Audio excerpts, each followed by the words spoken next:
Want to impress your company with something fancy and fast? Howard shows us how to do it without a lot of extra work. We're making fancy fast chicken today in the Mr. Food Test Kitchen.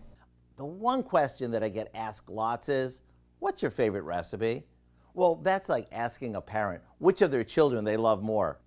I just can't choose a favorite. However, I do have a handful of go-to recipes like the one I'm sharing with you today. We start by placing some chicken breast in a baking pan and topping each piece with a slice of Swiss cheese. On top of that go some sliced mushrooms.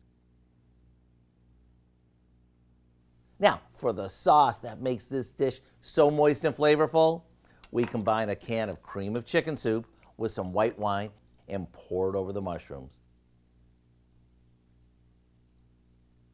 Now we sprinkle the top with a generous amount of dry stuffing mix.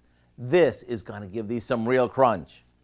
We drizzle on a little melted butter and into the oven it goes until the chicken is cooked through and the topping is browned. Doesn't this look amazing? One forkful is all it takes to realize just how moist and flavorful it is. To get the recipe for what we call Fancy Fast Chicken, all you have to do is visit our website. That way, you'll have one of my all-time favorite go-to recipes right at your fingertips. I'm Howard in the Mr. Food Test Kitchen, where today we found a 2 thumbs up way for you to say, ooh, it's so good. We can find this recipe along with a lot more good food from the Mr. Food Test Kitchen online. Just go to our website at KOAMnewsnow.com.